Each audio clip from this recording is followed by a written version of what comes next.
Welcome to Extraordinary Stories. I'm your host, Forbes Shannon. And in studio today, I love when I get to have podcasters in the interview chair. You've been doing interviews for a long time. You're a tech futurist. You're always operating on the edge of what's brand new. That's why you haven't been able to sleep lately. The founder of Willman Ventures, Austin Willman. Thanks for being here, man. Thanks for having me, Forbes. So cool to be here. And likewise, I mean, we even use the same mics. I know, right? So Isn't cool. it cool? We didn't even have to really go over the whole sound check, I didn't have to learn how a microphone works. It's like, oh my God, it's so cool. So I nominated you to be an extraordinary. How do we know each other? Speaking of tech futurists, I saw your beautiful shiny head for the first time at Venture Cafe, where you're an excellent host. And then I think where I engaged with you more is when you said, "Hey, we're doing Arizona After Dark." Mm-hmm. And I was like, Mm-hmm. okay, let's go laugh a little bit and see what Forbes is up to outside of this Venture Cafe. I think that's where we actually interacted for the first time. Before we go on, I have to give you credit and thanks because honestly, you were sharing what's on the horizon for you just completely opened my mind.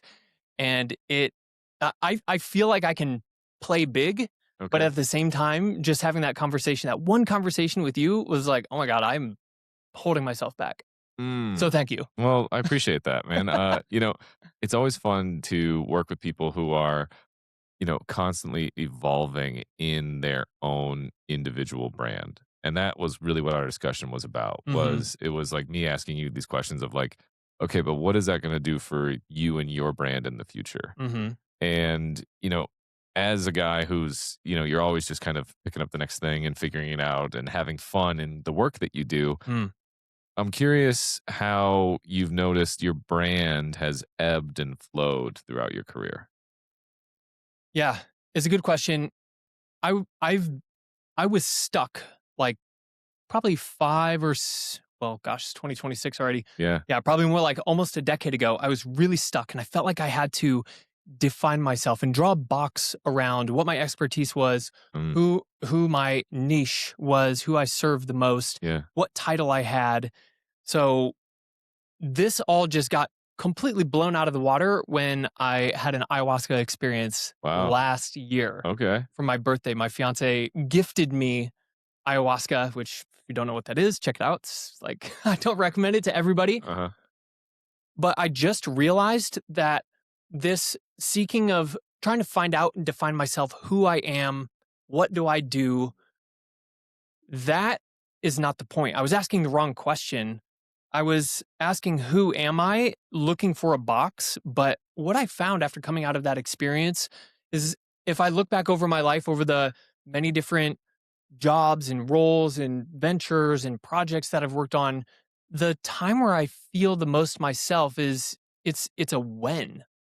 It's when am I myself? And that just completely opened up my perspective of what I can do, who I can talk to, where I can go with my life and career is I'm always looking for the edge of my capability. And that's where I do my best. That's where I am my best. So it Mm. doesn't really matter whatever project gets thrown into my lap. Like if I'm excited about it, it will be good. So it's not who am I, it's when am I myself. So then I'm curious, are there times that you feel like you're not yourself? Yeah. So there's the concept of flow by Mihaly Yeah. Csikszentmihalyi, where when the challenge at hand exceeds your current capability by it's like 4% or something. I don't know how they measure that, Yeah. Yeah. but It's a feel. yeah, it's Yeah. a feel. It's Yeah. a feel. So whenever I feel bored sometimes, and it's a lot of the times because maybe the challenge is too big for me and there are steps missing that I don't realize. I'm trying to accomplish a challenge that's too big. I don't feel myself. I'm like, man, I freaking suck at this. Or if the challenge is too small and my capabilities exceed the challenge at hand, it's like, this isn't for me. Mm. So then, you know, as it relates to that, Mm. how do you dream big, but then still find the next tangible step where you still feel like yourself instead of feeling like you're biting off too much to chew? One of the principles that I live by is I have to give everything is about time. Like even say it's a made up construct or whatever, Right. but it really is about time. In order for me to experience that flow state, which is when I associate me being my best, I have to give myself time to do it. So when I typically, it's like I have a vision of how the world could be different. Okay. And I know it's not going to happen all at once, but I have to put my phone away from me, Mhm. not to get too tactical right away, but like Yeah. I have to put my phone away from me and give myself enough time to actually start something. Like as a very easy takeaway, like if the challenge is perfectly matched with you and you have enough time to do it, like I think what I've realized is once I start taking steps down that path, more and more ideas come up. And with the way tech is going right now, that is a exciting place to be, but it's also dangerous because it's like, where's the end? So I think what you're describing from what I'm hearing is like, the creative schedule flexibility. Like Yeah. the schedule flexibility of a creative. Mm, This writer and comedian I look up to, Gary Gulman, he always said like when you feel the urge to write, what separates the greats from the good is the greats blow off their plans mm, because it's not always there. But when yeah. it's there, you got to really lean into it. Hmm. So I'm curious, you've got a daunting schedule. You host podcasts all day, Yeah. you know. How do you find that flexibility to be creative and to get into flow and not be like, okay, I can have 15 minutes to get into flow and then I got to go to this thing. Mm, man, that is like, if people feel stuck in their role, I mean, in the extraordinary community, I feel like that's less and less because we're dealing with like entrepreneurs and people who are very good. But it's exactly what you said. If I only have 15 minutes, very rarely will I be creative in that time. Mm, So I follow this plan called the 12-week year. okay. And part of that plan is to block off two specific times in your calendar every week. Okay. One is called a strategy block, which is a 3 hour block that nobody can book meetings over. And the second is called a breakout block, which is another 2 hour block where you're not allowed to do work. Or you can do work, but it has to be like something outside of your normal scope. It has to be like experimental or fun or social Okay. during your work week. Mm, So I literally have on Tuesdays and Thursdays, today is a Tuesday in the hmm. afternoon, a Yeah. 3 hour block where I'm like doing it, like that is my breakout block. Interesting. Okay. So something that I've been doing just to connect two ideas here. Hmm. Breakout block. Geez, that's tough to say. Breakout block and no phone. Uh huh. I've started to do this thing where in the middle of a day, like not just at night or in the morning, like in the middle of the day when you feel the pressure of your life and being an entrepreneur, Mm, I go to a coffee shop alone without my phone to write. mm, And it still is, even though it's a habit, it still is profoundly uncomfortable to give myself the space and the permission to do that. mm, So I'm curious, you know, how long have you been doing this habit? And like, when you were starting it, did it get easier? mm, And how did your perspective of that block maybe change over your time of developing it? mm. Well, so we are in week 11 of the year. Next week is the 12th week of the 12-week year. Okay. So when I first started and I told the people that I work with about this, they kind of had some resistance. But what I found is that when I was in those blocks early on, I was more productive actually Oh, and hitting targets faster than if I just stacked my day with meetings. uh-huh. I also feel more refreshed, of course. So what actually happened is, yes, I still hold those blocks sacred, those two times that are prescribed, I guess, by Yeah. the methodology. Uh-huh. But I see and I have been able to prove by doing those that I should be doing more of that. So now, unintentionally, my schedule has cleared up, maybe because I communicate this to people, be like, I am working on stuff. Here's what I'm working on. Yeah. So that's how my perspective changes. Like, I don't feel guilty about those spaces anymore. Now I lean into them and encourage myself to do them more because it actually serves me and the people I work with more. Okay. So what's something off the wall that you found yourself doing in one of these blocks? I am a 33-year-old man, and I still love to ride a skateboard. Yeah, okay, alright, I mean, it's a okay. longboard, but Yeah, yeah. yeah, I freaking love longboarding. Uh-huh. I used to bomb down the parking garages at Ohio State when I was living in Ohio. So that was one thing. Another thing, like, I mean, calling family and friends, it's pretty easy, but just like you and I were talking about how fast technology is evolving, if there's an idea that I had in the shower that Yeah, morning, like, that's what I'll pursue. okay. And sometimes it comes to be like something that we actually implement into one of the companies that Mm, I'm running, or like, I host a podcast with guests like the CMO of startups.com. right. And based on our conversation, he'll mention something to me, sparks an idea. I build it that afternoon and ship it to him like V1, the MVP, and Yeah. it turns into a relationship. Yeah, Yeah. right.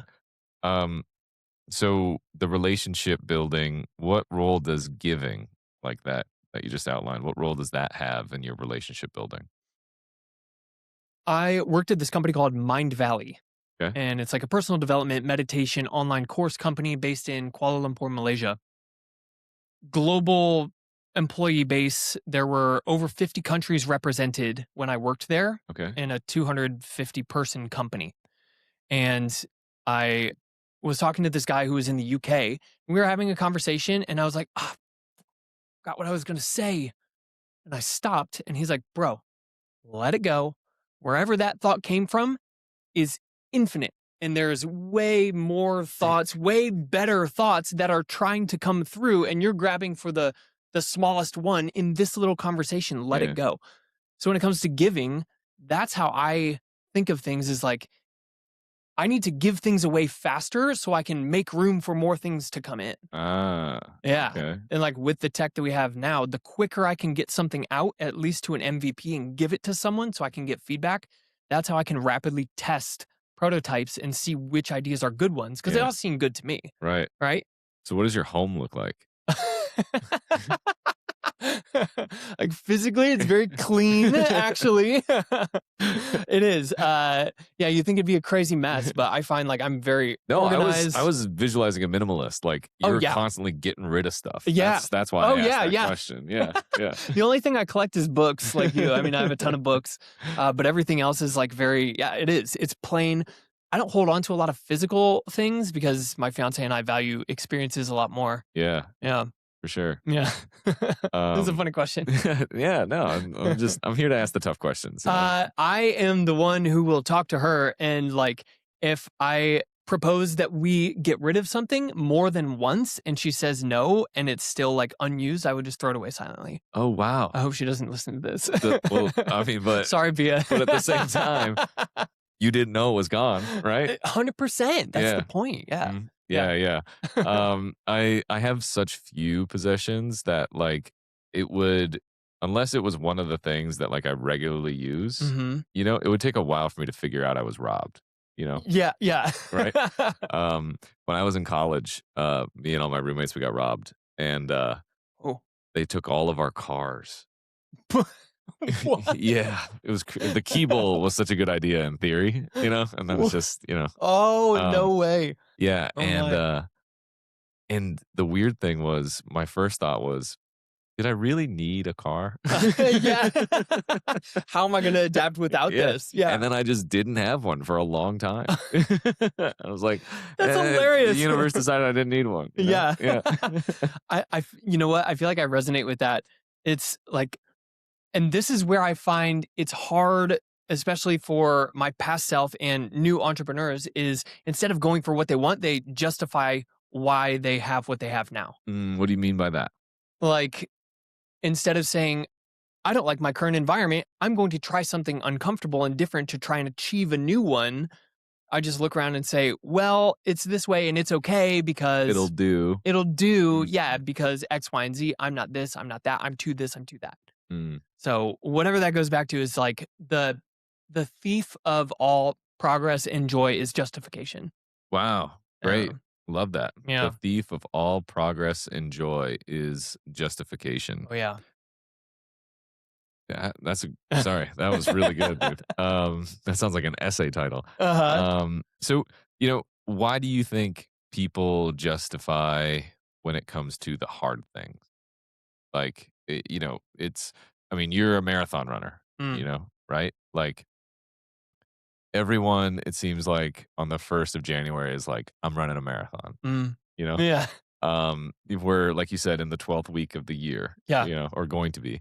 Um, the trails get lighter, Mhm. right? Oh, yeah. So, what is it about, maybe it's not a level of difficulty, but, what is it about justification that either holds people back or prevents people from moving forward?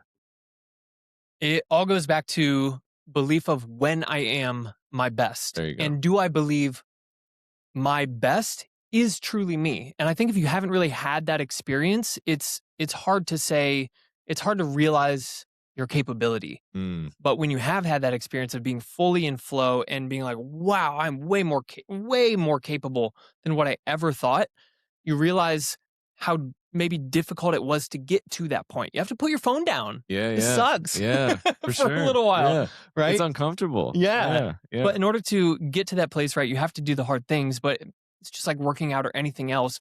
The reason that I do hard things is because I know that when I get to the place of being myself, I lose who I am.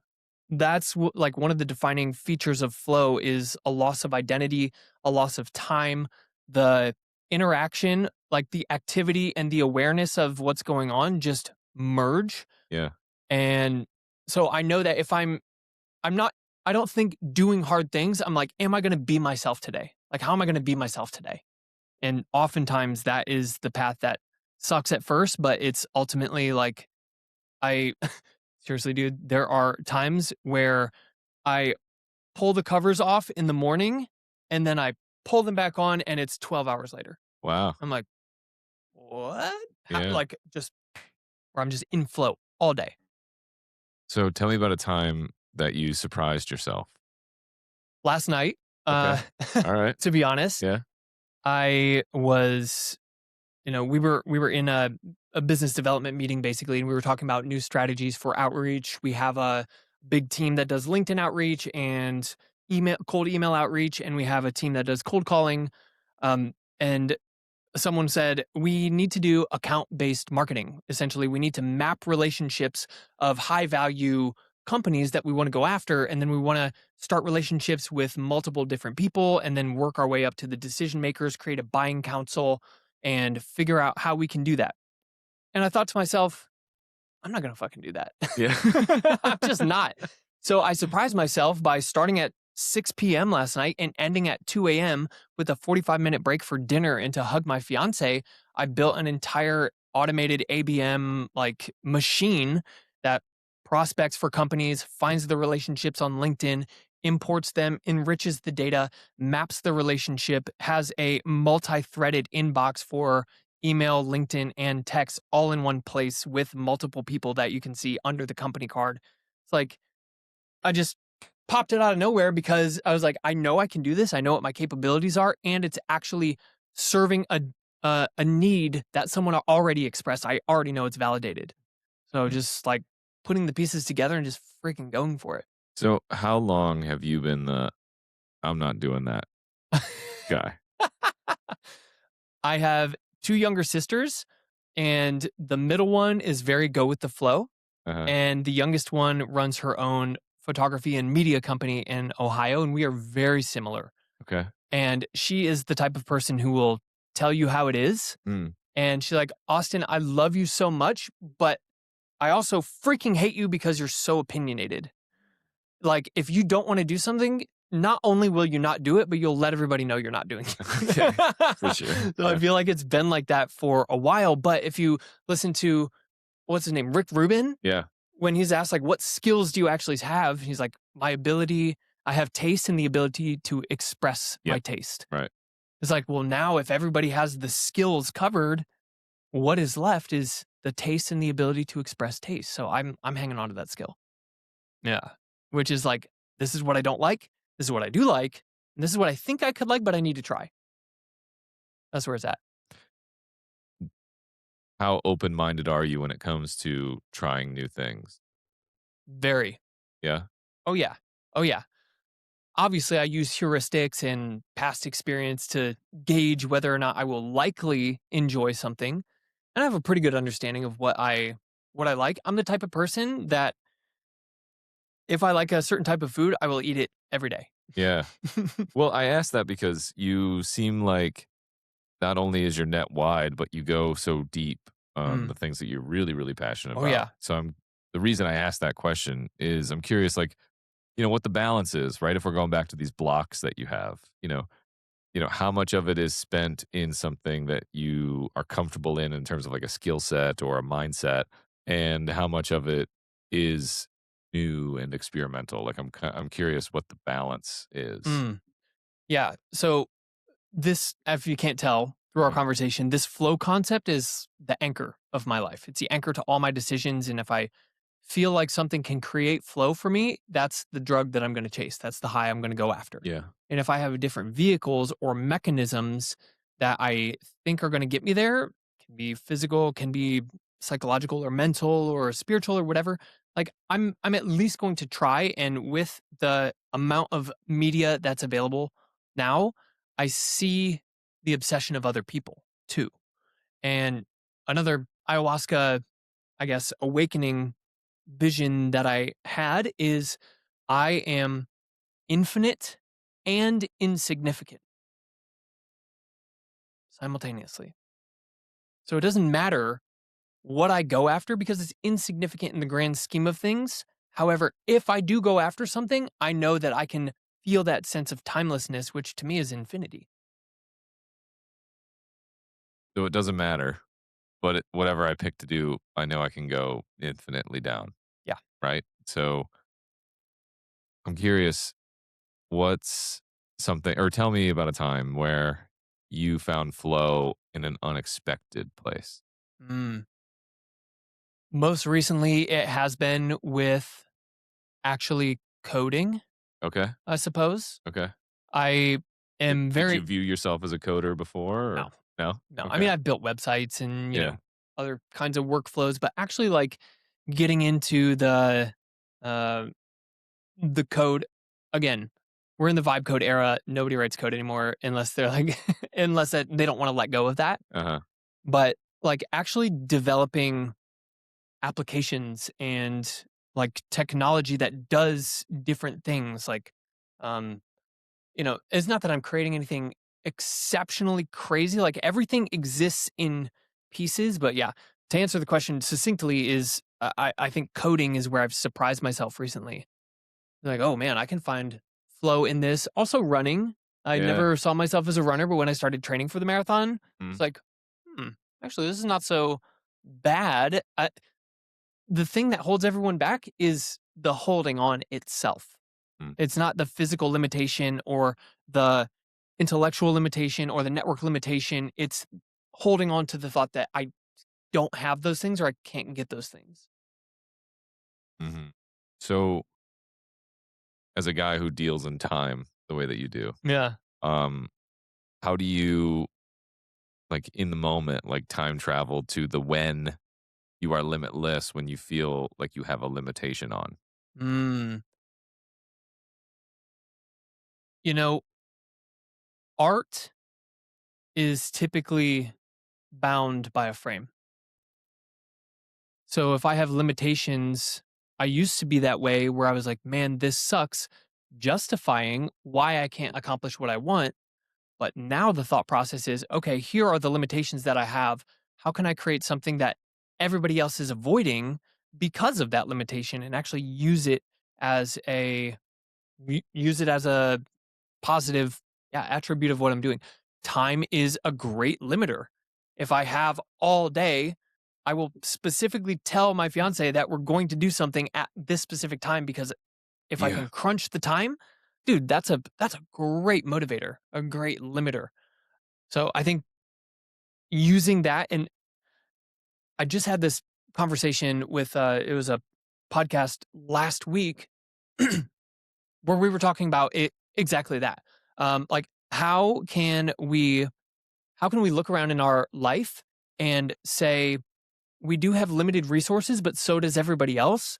And how can we lean into those resources? I Mhm. have limited funding, so how can I be scrappier and make that my competitive advantage? Like, because that turns into a story later on, Right. right? Yeah. Yeah, yeah, yeah. Use your weaknesses. You know, something that I've learned in the power of story is that vulnerability and flaws are power, Oh, yeah. right? That's kind of the thesis of my whole new book is, Mm, it's much more powerful to say, I'm not sure or I don't know than hmm. to just throw something out there. Hmm. You said something earlier that's interesting. You leverage limitations, but at the same time, you're the guy who proudly rebukes limitations and says, I'm not going to do that. Yeah. How does that dichotomy exist in you? Yeah. It's about, again, back to flow and being myself. If the outcome is where I can experience that sort of, I keep calling it a high, but it's not really a high. It's just like a state, I guess. Mm, Tony Robbins talks about states all the time, and it's so true. Um, if I say like, all right, I see this limitation and it's a limitation that keeps me from getting to this state where if that limitation were not there, then I would be able to get to that state. Then it's like, okay, well, I'm not going to do it because that limitation is out of my control and I can't really see a way around it. yeah. But if there is, I guess, I'm thinking in terms of time and finance. You Mhm. know, if I can see a clear path forward to say, okay, if I had this thought when I was living in California, I was living in flow state all day, every day. Absolutely loved it. This was in like 2019. Yeah. And I had this thought, if I keep doing what I'm doing, I can keep doing what I'm doing. Mm, And that was such a powerful realization to me. And I didn't have a lot of money, but mm. the way that I made it work was with my connections. I was like, I'm having the time of my freaking life. You're that type of person. I'm that type of person. We all know the people who are like, no matter what they're doing, they Mhm. seem passionate about it. They seem like they're having a lot of fun and it just attracts energy. So Yeah. even if you yourself have limitations, you will attract resources to you. Not like the law of attraction, but like Well, is real. you have a unique energy to you as a human, right?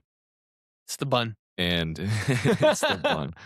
Um, I'm curious, do you think you choose the people in your life, or do you think the people in your life chose you?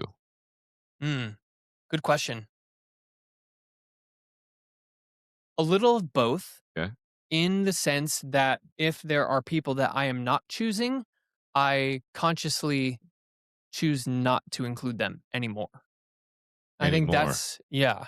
Yeah. What There was it before? I mean, there are just people who aren't growing in the same direction, and it feels like an obligation to Yeah. stay in touch with them. Mhm. Everybody has those people. Sometimes it's family, sometimes Yeah. it's, whatever. And it's not like I'll be rude or mean, but maybe it's like, okay, you used to be an all day friend, and now you're like once every 6 months friend. It's okay. And I'm just gonna like it's all about self-awareness. Yeah, yeah. Like if I'm aware enough about how I feel in that moment, is this person making me better? Do I feel like I'm myself? Is time passing quickly when I'm with them? Yeah. I will consciously choose to be around them more. Because like the multiplication factor of our ideas expands. Yeah. Yeah. But if it's Yeah. like, oh man, I feel like you're a limitation to me, I'm out. I'm Uh-huh. out. Now, I'm curious how you challenge, like, traditional limitations. So, one of my theories is that certainty is in itself a limitation. And I'll give you, like, some context. I was out to lunch with this guy who had a very elaborate explanation about why the world was flat. Okay. And I was like, "This guy's making some interesting points," Uh-huh. right? And I found myself trying to figure out how do I challenge this certainty and this Mm, limitation to participate in this conversation, or maybe there's something I'm missing, mm, right? So, like, how do you identify the limitations that you may have already, like, that are deep rooted in you? mm. In You know? myself. Yeah. Mm, yeah, that's a good point. Because the cliche is you can't read the label from inside the bottle. Mm, So I have to surround myself with other people who are thinking mm. bigger than me. Forbes is one of those people who reflects back to me what I happen to be rambling about that day. Yeah. And if I have those strong reflection points, those strong mirrors, I guess, Mm, they can mirror back the parts of me that I justify why I'm not reaching them on a more consistent basis. Like mhm. I justify that, oh, well, I can't be like that all the time. Like, are you kidding me? Right. But if I surround myself with extraordinary people, they will reflect those parts back to me and show me how frequent and often I am in those states. Yeah. And that's how I can identify like it's not that I it's not that I embrace my limitations, it's that a lot of the times the limitation is not leaning into those better parts, Yeah. right? Yeah, yeah, like, um, when someone lights up a part of you that's really exciting and you think like, "Man, I wish I could be more like them in that regard." Mm, And then you pause for a beat and you're like, "Well, I can," yeah. right? Yeah. Like, I think one of my favorite pieces of feedback that I get from stand-up is people say like, "Well, I could do that." And it's Mm. like, "Good, I kinda hope you felt that way," you know? You're really taking a dig, but, I'm Right? glad that you feel empowered, you know? Uh-huh. Um, and just because you said you can't see the label when you're inside the bottle, it just made me think of this question that someone asked me that really stumped me. Mm. So, I'm gonna ask you the Here question. we I'll go. give you my answer to give you some time to think Okay, about it, good. okay? It was such a great question. It said, "What would the warning label be on your bottle?" Mm. And so I was thinking about it and I was like, okay, I got it. I know when a joke is going to go over the line or it's going to be ill timed or it's just the last thing my girlfriend needs to hear. And I'll know it and I'll decide it was so funny I had to say it anyways. So you know the I label. know.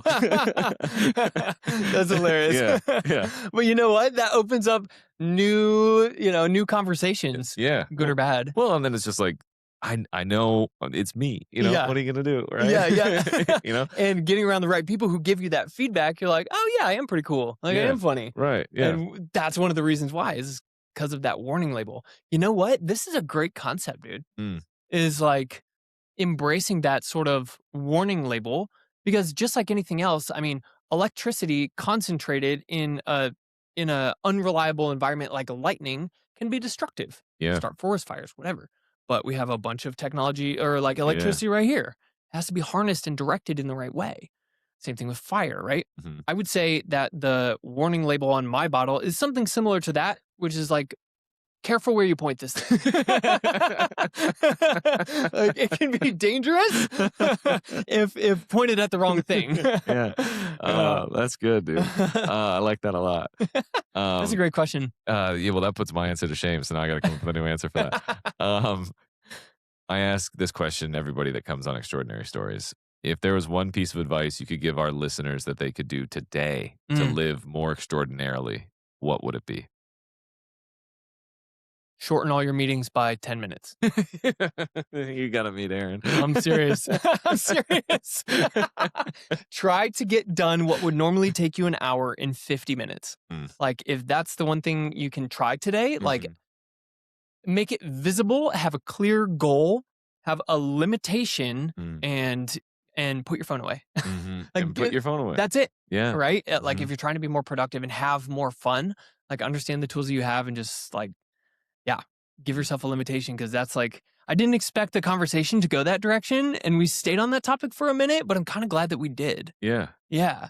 Yeah, it pulls in, without knowing it, it pulls in a lot of my life is living within limitations and, like, the ethos of who Austin is, like, pushing boundaries and trying Mm. to break limitations, and so if I feel like I have no limits, that's when I look around and find them for myself, which, again, Ah, can be dangerous, but this is, right. like, the shadow Mm, side.